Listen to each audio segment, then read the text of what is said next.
This is something every person who grows up in the church has to deal with when they get to that point of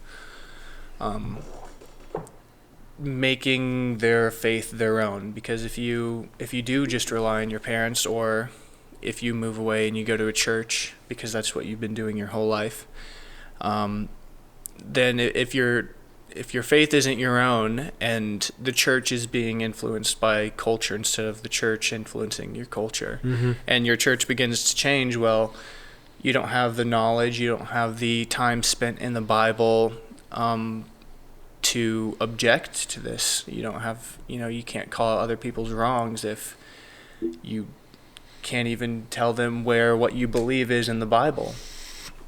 So there's in many ways, people who weren't born in the church and come to the church, they found what they believe and they can tell you about it. And in many ways, they're probably stronger than people who are raised in the church and couldn't tell you, oh, we've been going to this church for 60 years and they're the same as they were 40 years ago. And there's no growth.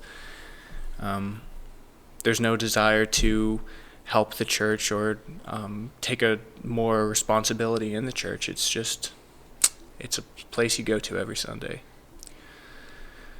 Right. In a way, almost the people we're talking to here, or at least the people who maybe need to hear this kind of stuff the most, are the people who, their parents are Christian. They grew up in the church in some way, or somehow being, I guess, poured into different biblical stories or Christian knowledge, things like that. These are the people we're kind of talking to here, because they're the ones who need to make this decision. Because right now they have all this knowledge, especially you're a teenager or something, but you still have to make it your own. And there's that moment where we all have to make our own choices. We have to choose our own path. We have to make the religion our own, or we're just going to be borrowing something from somebody else. And it's especially the danger for us, because we grew up in the church, or we grew up with a preacher as a dad, and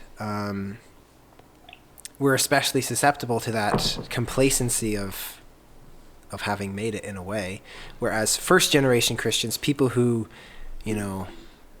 don't know anything about Christianity and then come to find it out and believe on their own, they have reasons. They're usually, you look at those people and they're usually they're more devout, they're more serious, especially sometimes we see that in like other countries, when there's missionaries doing work, is sometimes missionary movements are so exciting because the people who get converted, they're super with it, they're on fire, like they really believe and they're really repentant for their sins. So in a way, we kind of have to get to that same place, even though our background is different. Hey, thanks for watching. This clip came from an episode of our podcast, which we will have a link in the description below for you to watch the full thing, see more discussion about this topic and other topics.